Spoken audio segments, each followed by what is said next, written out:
안녕하세요, 구독자 여러분. 만담꾼의 사랑방을 찾아주셔서 감사합니다.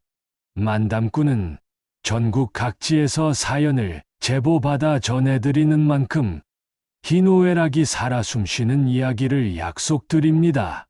구독과 좋아요는 영상 제작에 큰 힘이 됩니다. 그럼 이야기 시작합니다. 안녕하세요. 저는 부산광역시 수영구에 살고 있는 김선숙이라고 합니다. 지금부터 저의 이야기를 들려드리려고 합니다. 저는 부산의 가난한 가정에서 자랐습니다. 부모님은 항상 일을 하셨지만 형편은 나아지지 않았고 저는 어려운 환경 속에서 살았습니다. 학창 시절에도 공부보다는 생계를 위해 알바를 해야 했고 대학 진학은 꿈도 꾸지 못했습니다. 그러나 그런 환경 속에서도 저는 희망을 잃지 않고 하루하루 열심히 살아가기로 결심했습니다.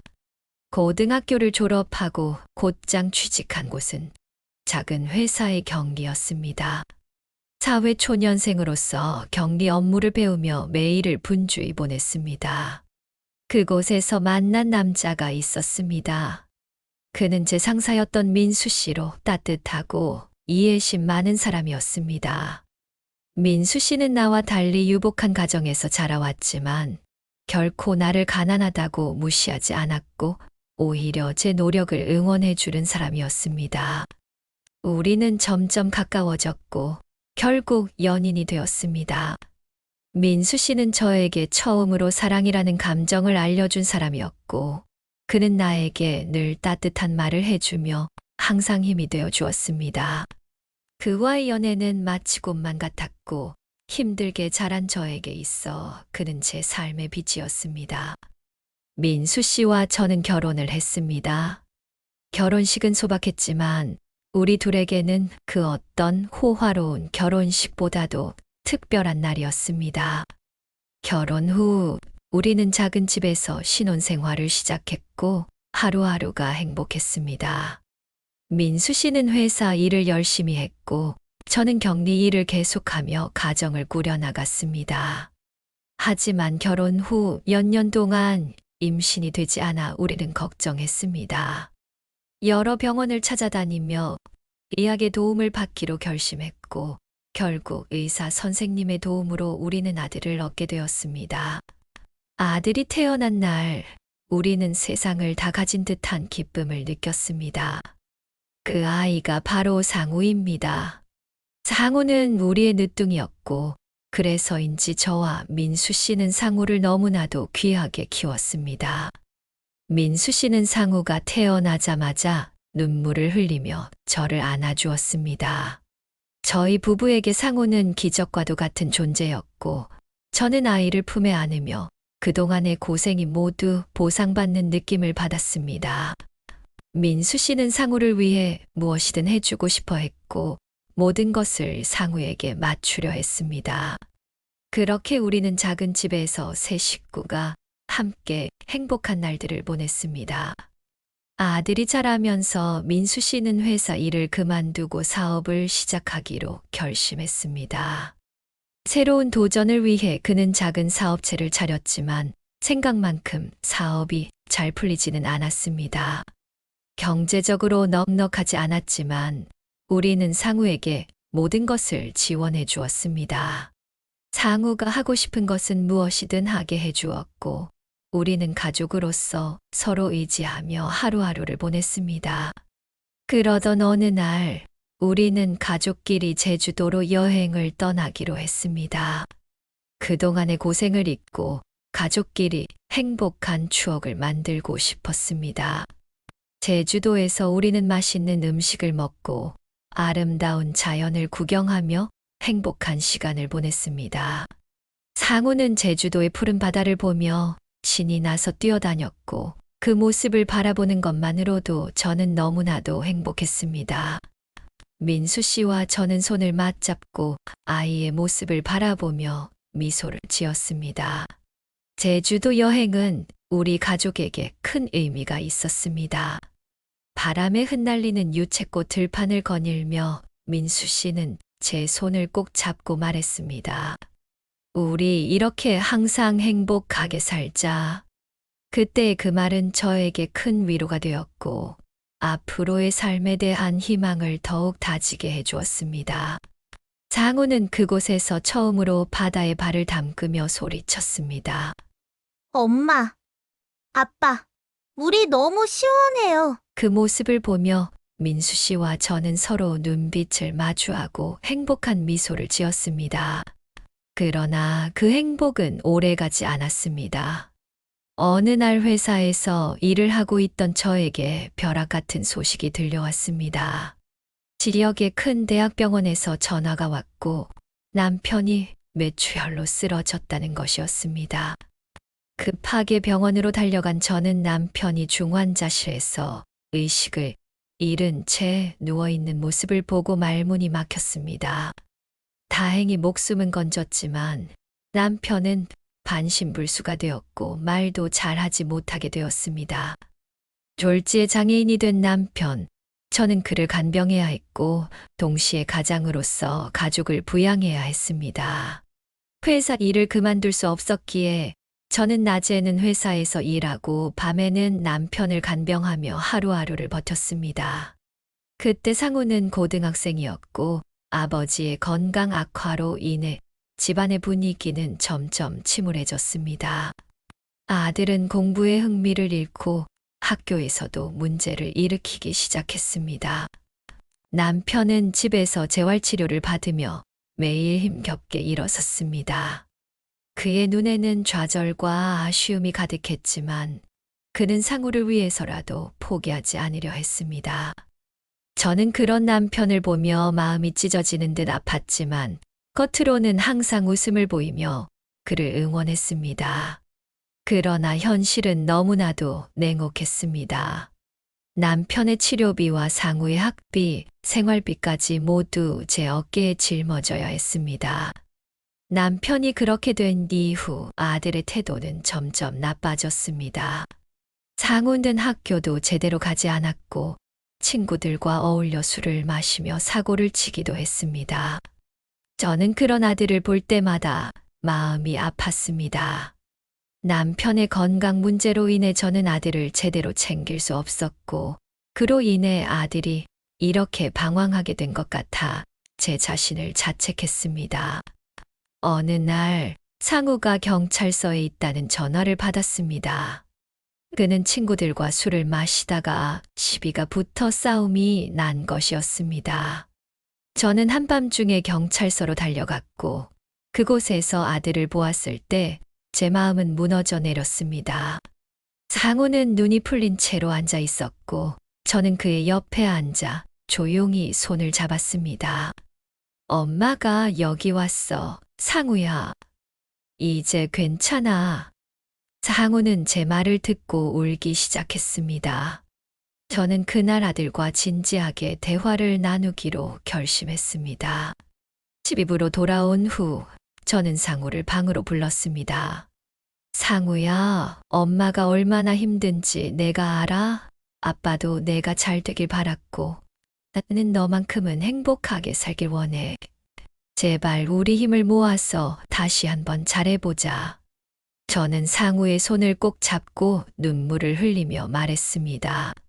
상우는 처음엔 무뚝뚝한 표정으로 저를 보았지만 제 눈물을 보며 서서히 눈시울이 붉어졌습니다. 엄마, 미안해요. 제가 정말 잘못했어요. 그는 울면서 저를 끌어안았습니다.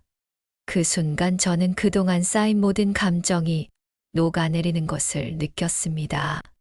우리는 한참을 울며 서로를 껴안고 화해했습니다. 아들은 그날 이후 조금씩 변하기 시작했습니다. 학교에도 다시 나가기 시작했고 집안일도 도와주려고 노력했습니다. 그의 모습이 조금씩 좋아지는 것을 보면서 저는 다시 희망을 느끼기 시작했습니다. 하지만 남편의 병세는 날이 갈수록 나빠졌습니다. 병원에서는 더 이상 희망이 없다고 했고 결국 남편은 상우가 20살이 되기 전 세상을 떠나고 말았습니다. 남편의 장례식은 조촐하게 치러졌고 많은 친척들과 지인들이 찾아와 위로해 주었지만 그들의 위로로 제 슬픔이 덜어지지는 않았습니다. 장례식에서 상우는 제 옆에서 눈물을 흘리며 말했습니다. 엄마, 제가 이제 정말 잘할게요. 아빠가 하늘에서 보고 계실 테니까 저도 아빠처럼 강해질게요. 그 말은 제게 큰 위로가 되었고 저는 남편의 빈자리를 채우며 아들을 위해 살아가야겠다는 다짐을 굳게 하게 되었습니다.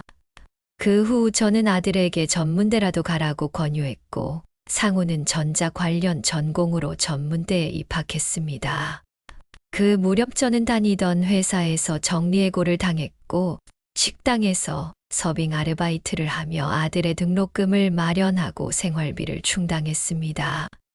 매일 아침 식당으로 출근해 밤늦게까지 일하며 몸은 고됐지만 아들이 제대로 교육을 받고 좋은 직장을 가질 수만 있다면 저는 기쁘게 그 모든 고생을 감수할 수 있었습니다.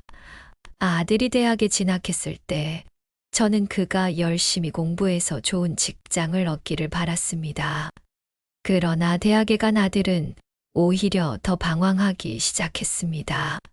친구들과 어울려 술을 자주 마셨고 몇 번이나 경찰서에 끌려가기도 했습니다.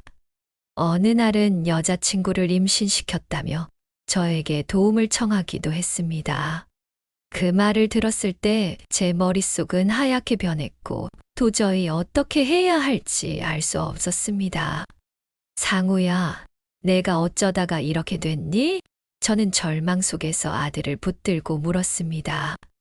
그는 눈물을 흘리며 엄마, 정말 미안해요. 저도 제 자신이 왜 이러는지 모르겠어요. 라고 대답했습니다.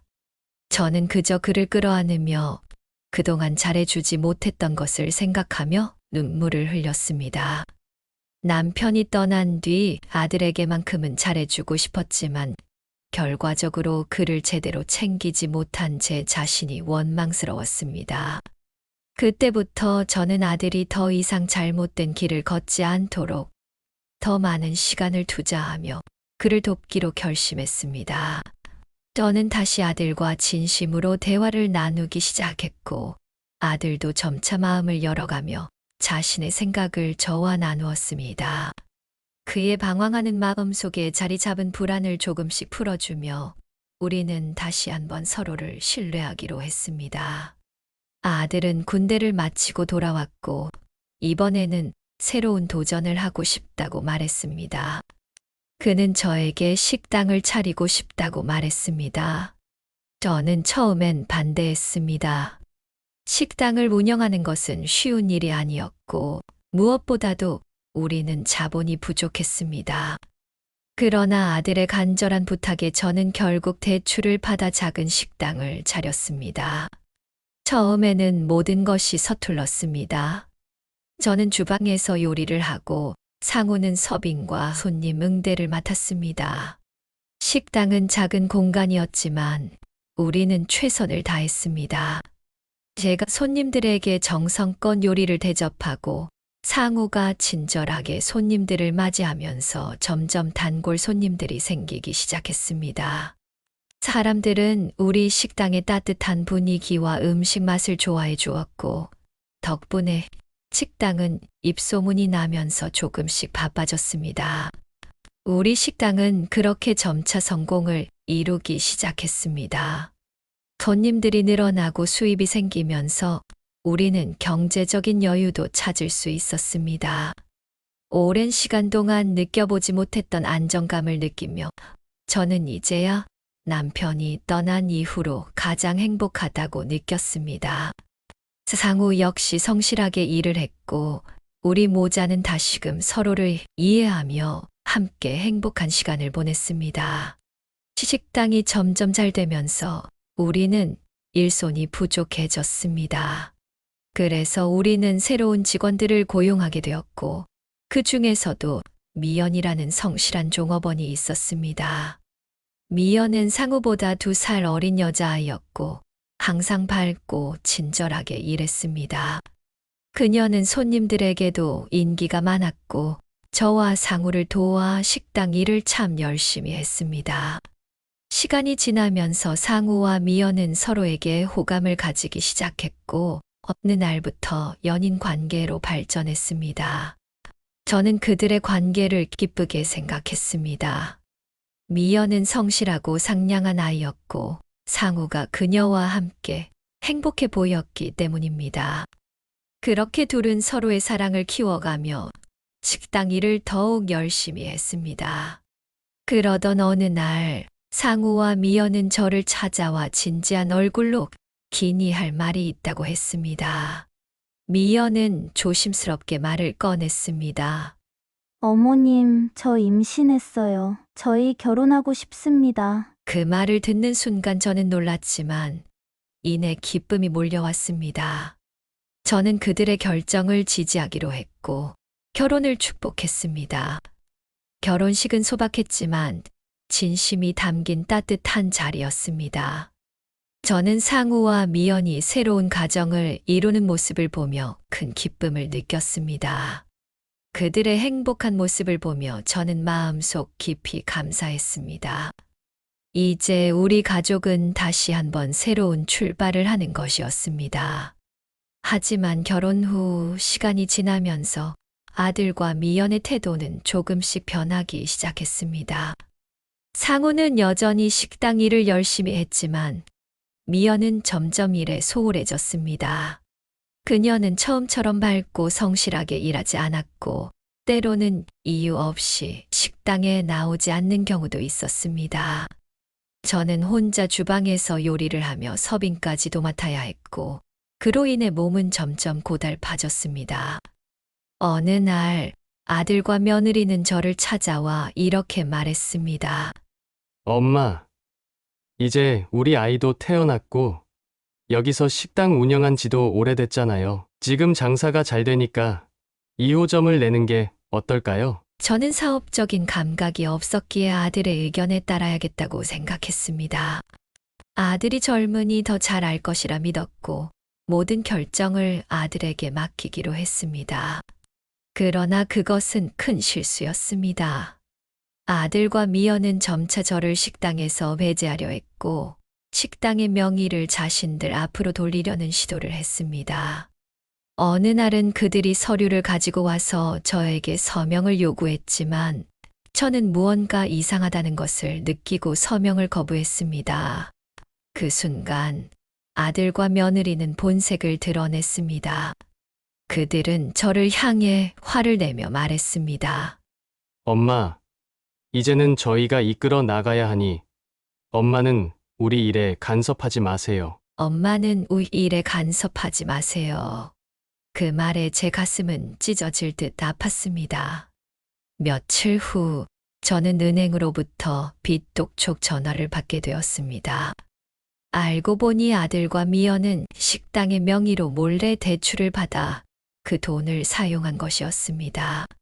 저는 너무나 큰 충격을 받았습니다.